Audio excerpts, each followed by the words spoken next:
नमस्कार, मैं हूँ राजीव और मेरे साथ आज हैं चार्टर्ड अकाउंटेंट मनीष कुमार गुप्ता जी। मनीष जी, आज हमें बताएँगे कि शॉर्ट सेलिंग क्या होती है? क्योंकि इन दिनों शॉर्ट सेलिंग के बारे में काफ़ी चर्चाएँ हो रही हैं।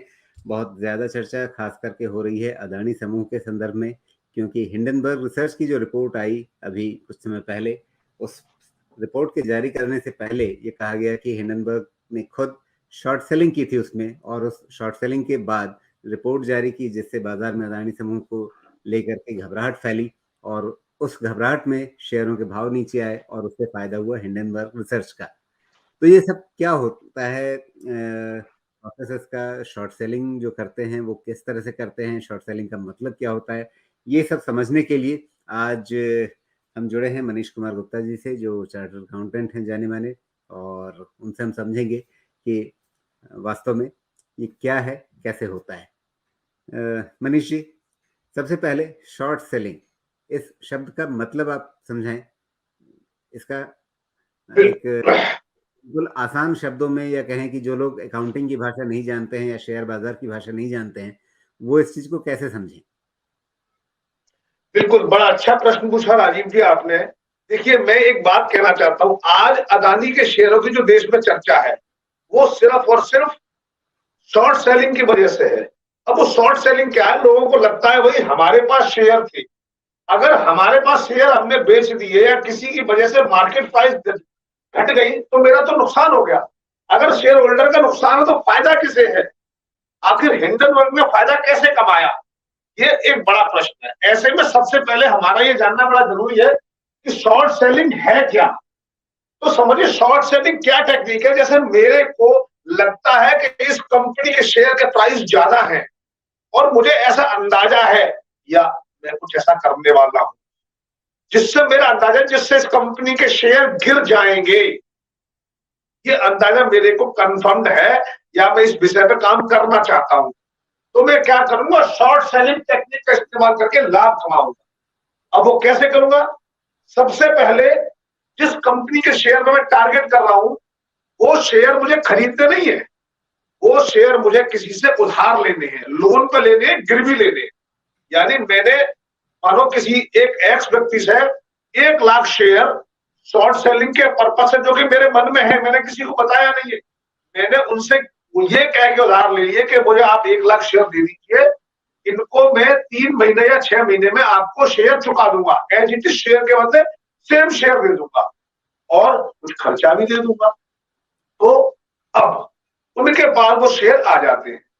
अब जो वो शेयर आ गए, इन शेयर को वो बाजार भाव पर, जैसे आज सपोज बाजार भाव 1,000 रुपये चल रहा है, तो 1,000 रुपये पर बेच देते। अब 1,000 रुपये बेच दिए, इसके बाद वो जो भी काम करना है, खबर फैलानी है, अटकलें लगानी है, और शेयर का भाव जैसे ही नीचे आया, उन्होंने सपोज उस शेयर का भाव दाम 400 रुपये रह गया, तो वो 400 में वापस शेयर खरीदेंगे और जिससे लोन लिया था वो शेयर लौटा देंगे, और उन्होंने 600 का जो मार्जिन कमाया, इन्होंने अपनी उस एक्टिविटी की वजह से, जिसकी वजह से वो शेयर डाउन हुआ, और इन्होंने वो पैसे कमा लिए। मैं इसको आगे अगली स्लाइड में समझाता हूं इसको कैसे करें। देखिए, शॉर्ट सेलिंग तब होती है जब कोई निवेशक उस शेयर को बेचता है जो व्यापार के समय उसके पास नहीं है। यानी मेरे पास आज शेयर नहीं है, मैंने उधार लिए शेयर और मार्केट रेट में बेच दिए, करंट मार्केट प्राइस। यानी मैंने 100 रुपए का शेयर, जो शेयर 1,000 रुपए में था, मैंने 1,000 में बेच दिया। मार्केट गिरेगा, शेयर टूटेगा, सस्ता होगा, मैं खरीद के चुका दूंगा उसके जिससे मैंने खरीदे। तो शॉर्ट सेलिंग तब हुई जब कोई निवेशक उस शेयर को बेचता है जो व्यापार के समय उसके स्वामित्व में नहीं होते हैं, लेकिन कारोबारी ब्रोकरेज की मदद से उस मालिक से शेयर उधार लेता है और कीमतें गिरने की उम्मीद के साथ बाजार मूल्य पर बेचता है।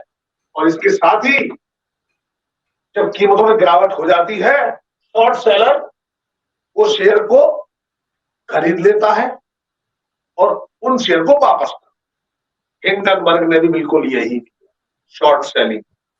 अगर आपको लगता है कि हिंडनबर्ग को अदानी से कोई दुश्मनी है, ये तो समय बताएगा कि उसको फंड करने वाले कौन थे, कौन उसे ऐसा करने के लिए, कहने के लिए प्रेरित कर रहे थे। लेकिन हिंडनबर्ग ने कोई चैरिटी नहीं की है, उनका उद्देश्य बहुत मोटा लाभ कमाने का था और उन्होंने वो लाभ कमाया। चाहे अदानी को 10 लाख करोड़ का नुकसान हो, चाहे देश के इंफ्रास्ट्रक्चर प्रोजेक्ट रुके, या इंडिया को दिक्कत हो, देश कंट्री है होल को प्रॉब्लम हो, इन्वेस्टमेंट्स को प्रॉब्लम हो, बैंकों को प्रॉब्लम हो, बट वो विदेशी कंपनी, वो विदेशी रिसर्च इंस्टीट्यूशन जिसको किस किसने फंड किया है ये अभी समय आने पर पता लगेगा, लेकिन अपने निहित उद्देश्य के लिए, उस विदेशी कंपनी के लाभ के लिए अदानी के शेयर को गिराया गया, शॉर्ट सेलिंग की, और कई 100 करोड़ नहीं कई हजार करोड़ रुपए उस हिंडनबर्ग ने कमा ली।